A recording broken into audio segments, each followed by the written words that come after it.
அனைவருக்கும் வணக்கம். தெய்வீக பலன்கள் சேனல் சார்பாக தங்களை அன்புடன் வரவேற்கிறோம்.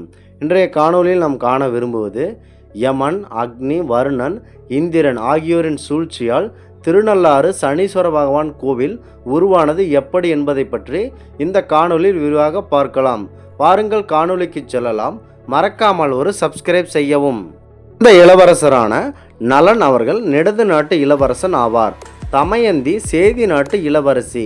இவர்கள் இருவரும் திருமணம் செய்து கொண்டதால் சில தேவர்களுக்கு பிடிக்கவில்லை.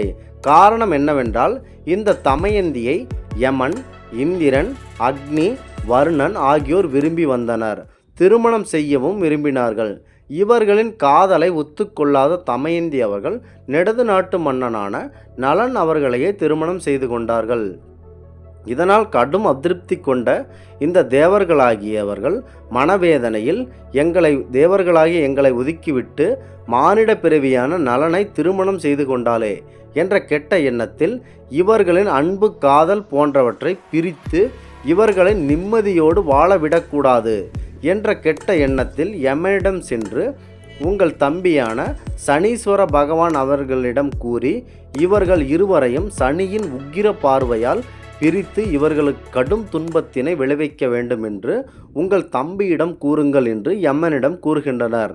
தம்பியிடம் நடந்ததை கூறிய யமன் மற்றும் வருத்தத்தையும் தெரிவித்தார். இதனால் கடும் கோபம் கொண்ட சனீஸ்வர பகவான் தமயந்தியையும் நலனையும் பிரித்து அவர்கள் நிம்மதியுடன் வாழ விடாமல் நான் செய்கிறேன் என்று ஒரு சபதம் எடுத்துக்கொண்டு அங்கிருந்து செல்கிறார். சனீஸ்வர பகவான் அவர்கள் நேராக பூமிக்கு வந்து சேர்கிறார். சனீஸ்வர பகவான் மிகவும் பொறுமைசாலி ஆவார்.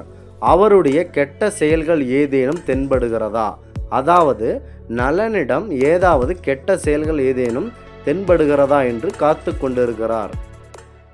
இந்த நெடுது நாட்டு மன்னனின், அதாவது நலனின் நடத்திலேயோ, அவர் அரசாளும் விதத்திலேயோ, அவர் பதவி வகிக்கும் இடத்திலேயோ எந்த ஒரு குறையும் தென்படுவதாக தெரியவில்லை. சனீஸ்வர பகவான் அவர்களுக்கு ஏதேனும் ஒரு குறை செய்வாரா நலன் என்று சனீஸ்வர பகவான் அவர்கள் 12 ஆண்டுகள் காத்து கொண்டிருக்கிறார்கள்.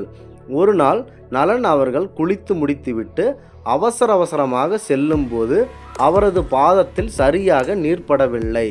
அந்த இடத்தில் பாதச்சனியாக சனீஸ்வர பகவான் அவர்கள் நலனை பிடித்து ஆட்டி படைக்கிறார்.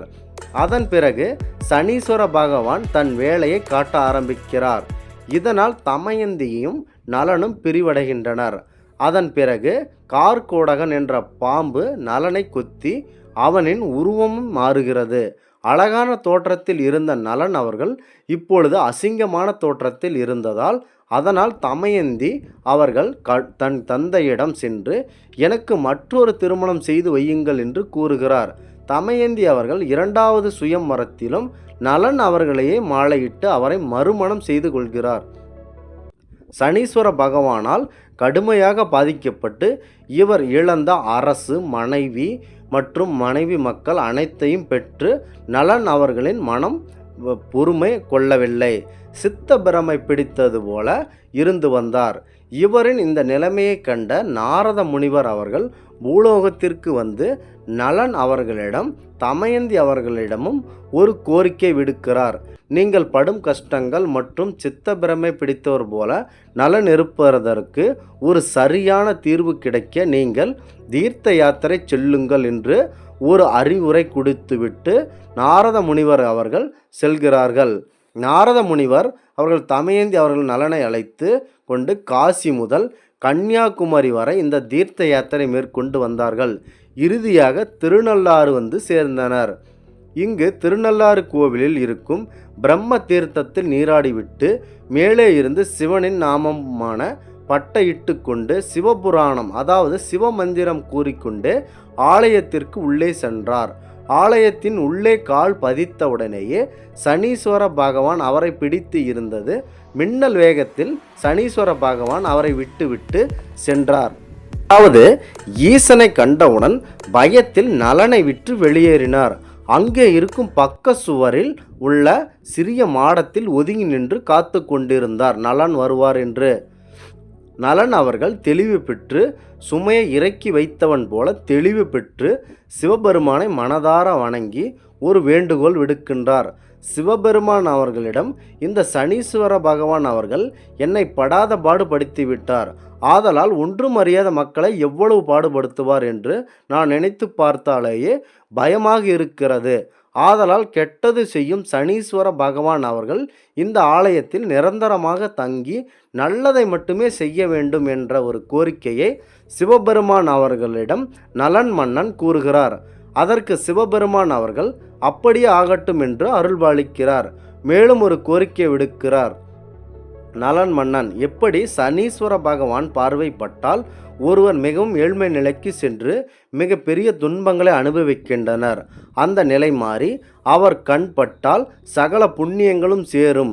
நீங்கள் அவரை இந்த திருநள்ளாற்றிலேயே முழுவதுமாக தங்கி அவரை மக்களுக்கு அருள்பாலிக்க வேண்டுமென்று சிவபெருமான் அவர்களிடம் கேட்கிறார். அதற்கு சிவபெருமான் அவர்கள் அப்படியே ஆகட்டும் நலன் மன்னா என்று கூறுகிறார். சிவபெருமான் அவர்கள் மேலும் சிவபெருமான் அவர்கள் நலனிடம் ஒரு கோரிக்கை விடுக்கிறார். நீங்கள் வந்த வழியே செல்ல வேண்டாம். அங்கு சனீஸ்வர பகவான் அவர்கள் தங்களை பிடிக்க காத்து கொண்டிருக்கிறார். ஆனால் நீங்கள் புறவழியே செல்லுங்கள். நான் அவரை இங்கே நிரந்தரமாக நீங்கள் கூறியபடி செய்து விடுகிறேன் என்று கூறுகிறார் சிவபெருமான் அவர்கள். நலனும் அவ்வாறே செய்துவிட்டு விடைபெறுகிறார். ஆதலால் நலன் வரும் வரை நீ இங்கேயே இருக்க வேண்டும் சனீஸ்வரா என்று கூறி சிவபெருமான் கட்டளையிட்டு அவரை இந்த மாதிரியான நல்ல செயல்களை செய்ய வேண்டும் என்று மேலும் ஒரு கட்டளையிடுகிறார் சிவபெருமான் அவர்கள். ஆதலால் மக்களின் அருளை ஏற்று அவர்களுக்கு அருள்பாலித்து கொண்டிருக்கிறார் சனீஸ்வர பகவான் அவர்கள். ஈசனன் அருள் ஆணைப்படி ஈஸ்வர பட்டத்துக்கு சனீஸ்வர பகவான் அவர்கள் இங்கு அனைத்து மக்களுக்கும் நல்ல ஆசியுடன் அருள்பாலித்து வருகிறார். நெடுது நாட்ட மன்னன் நலனுக்கு இங்கு சனீஸ்வர பகவானின் இடமிருந்து விமோச்சனம் அளித்தபடியால் இறைவனுக்கு, அதாவது சிவபெருமான் அவர்களுக்கு நலனேஸ்வரர் என்ற பெயரும் வருகிறது. இங்கு இருக்கும் இந்த திருக்குளத்திற்கு நலதீர்த்தம் என்ற பெயரும் வருகிறது. ஆதலால் இந்த ஊரை திருநள்ளாறு என்று மக்கள் அனைவரும் அன்போடு அழைக்கின்றனர். திருநள்ளாறு செல்லும் மக்கள் முதலில் திருநள்ளாற்றில் குளித்துவிட்டு குளற்றுக்கு நடுவே இருக்கும் நெடுது நாட்டு மன்னன் நலன் அவர்களையும் தமயந்தி அவர்களையும் போன்ற உருவ குழந்தையான அந்த சிற்பங்களை நீங்கள் வணங்க வேண்டும். நல்லெண்ணெயில் அடுத்ததாக நல்லெண்ணெய் தேய்த்து குளிக்க வேண்டும். அதன் பிறகு சரஸ்வதி தீர்த்தம், பிரம்ம தீர்த்தம் போன்ற தீர்த்தங்களில் நீராடலாம் அல்லது தலையின் மேல் தெளித்தும் கொள்ளலாம். இந்த திருநள்ளாறு கோவிலில் சனி கிரகமுடைய நீர்மட்ட பாதையில் உள்ள சந்திர கிரகத்தின் கதிர்வீச்சுக்கள் அதிக அளவில் இங்கு இருக்கின்றன. இதனால் மக்கள் ஒரு நாள் இங்கு தங்கி செல்லுங்கள். அப்படி தங்கி செல்ல முடியாவிட்டால் அன்று இரவு ஆவது இந்த கோவிலுக்குள் தங்கி செல்லுங்கள். சனிக்கிழமை தோறும் சனீஸ்வர பகவானுக்கு அபிஷேகங்கள் நடைபெறும். இந்த திருநள்ளாறு கோவிலை செல்வதற்கு முன் 2-3 வாரங்களுக்கு முன்னரே எள்ளும் எள் கலந்த சாதமும் காகத்திற்கு வைத்து அது உண்ட பிறகுதான் நாம் உண்ண வேண்டும். மற்றும் கருப்பு வெள்ளை மலர்களால் யமனுக்கு அர்ச்சனை செய்ய வேண்டும். திருநள்ளாறு கோவிலுக்கு சென்று அங்கு ஊனமுற்றோர் அவர்களுக்கு நீங்கள் அன்னதானம் செய்ய வேண்டும். ஏனென்றால் சனீஸ்வர பகவான் ஒரு கால் ஊனமாக இருப்பவர். அதனால் அவர் விந்தி நடப்பதால் சரணைசர் என்றும் அழைக்கப்படுகிறார்.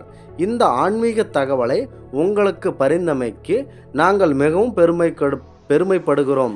மீண்டும் ஒரு நல்லதொரு காணொளியில் உங்களை சந்திக்கிறோம். நன்றி, வணக்கம்.